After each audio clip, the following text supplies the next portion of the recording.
বাংলাদেশ রেলওয়ের ৫টি প্রকল্পের মধ্যে ৩টির অর্থায়ন বাতিল করেছে ভারত। সম্প্রতি ঢাকায় ভারতীয় প্রতিনিধি দলের সাথে রেলওয়ের এক বৈঠকে এমন সিদ্ধান্ত জানানো হয়েছে। ৩টি প্রকল্পে ২টি এরই মধ্যে বাতিল করেছে রেলওয়ে, আর একটিতে বিকল্প অর্থায়নের চেষ্টা চলছে বলে জানালেন রেলপথ মন্ত্রণালয়ের সচিব ফাহিমুল ইসলাম। আরও জানাচ্ছেন মোহন ইসলাম। রংপুরের কাউনিয়া থেকে দিনাজপুরের পার্বতীপুর পর্যন্ত রেলপথ মিটার গেজ থেকে ডুয়াল গেজ করার সিদ্ধান্ত হয় ২০১৮ সালে। ভারতের অর্থায়নে প্রকল্পটি করার সিদ্ধান্ত নেয় রেলওয়ে, কিন্তু ৭ বছর পেরিয়ে গেলেও প্রকল্পের কাজ শুরু হয়নি। গেল বছরের ৫ আগস্ট আওয়ামী লীগ সরকারের পতনের পর ভারত বাংলাদেশের সম্পর্কে তৈরি হয় নতুন সমীকরণ। তখন থেকে বন্ধ ভারতের অর্থায়নে রেলের সব প্রকল্পের কাজ। এসব প্রকল্পের ভবিষ্যৎ নির্ধারণে কয়েক দফা বৈঠক করে ঢাকা দিল্লির প্রতিনিধি দল।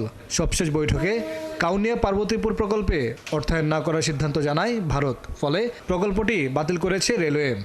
ইন্ডিয়ান পার্টির সাথে ইআরডির একইভাবে খুলনা দর্শনা ডাবল লাইনেও অর্থায়ন না করার সিদ্ধান্ত জানায় ভারত, তাই এই প্রকল্পটিও আপাতত বাতিল করেছে রেলওয়ে।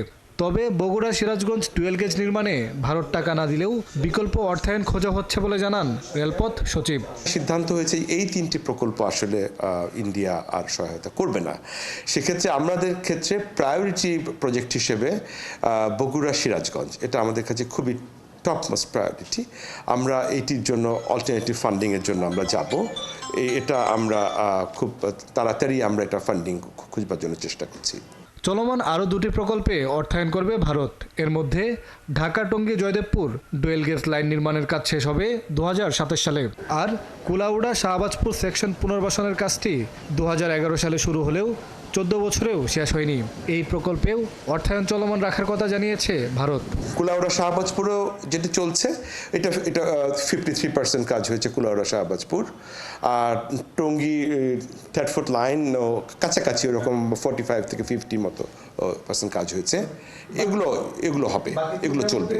ভারত ছাড়াও আঞ্চলিক আরও কয়েকটি দেশের সাথে অর্থায়নের আলাপ চলছে বলে জানিয়েছে রেলওয়ে।